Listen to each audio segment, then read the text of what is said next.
যুবক করার দায়িত্ব পালন করেছেন।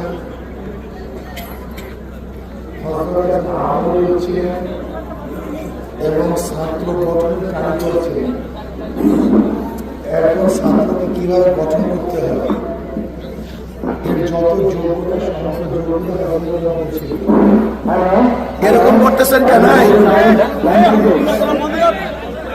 মনে করি কিয়ামত পর্যন্ত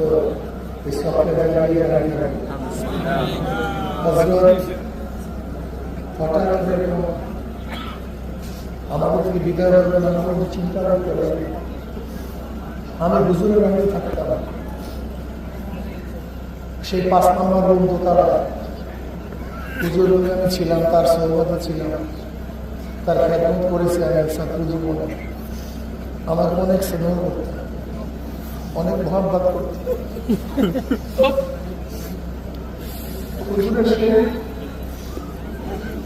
আমাদের কালী হুজুর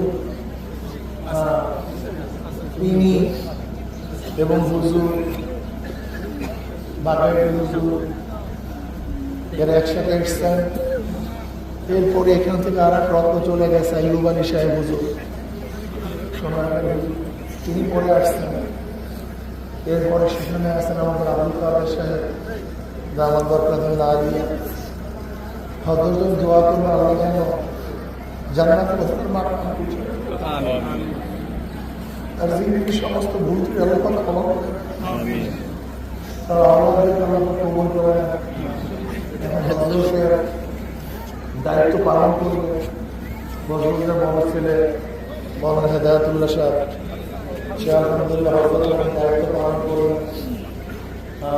আর মাদ্রাসের দায়িত্ব আর এক ছেলে মৌলানা আহসানুল্লাহ ও পালন করবেন। এবং হুজুরের অন্যান্য সাহায্যরা যারা আছেন সবাই মিলেমিশে আশা করি সবাই মিলেমিশে সম্মিলিতভাবে পরামর্শের ভিত্তিতে দায়িত্বগুলি হুজুরের বাকি দায়িত্বগুলি তারা পালন করবে। আল্লাহ পাক আমাদের সবাইকে কবুল করবে। এখন আমরা সবাই কাতার দিয়ে জানাজার কাতার মাঝখানে নামাজের মধ্যে ফাঁকা থাকার দরকার নেই।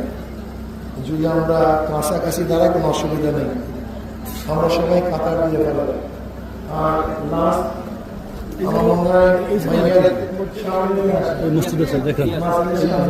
আমরা সবাই কাতার দিই, সবাই কাতার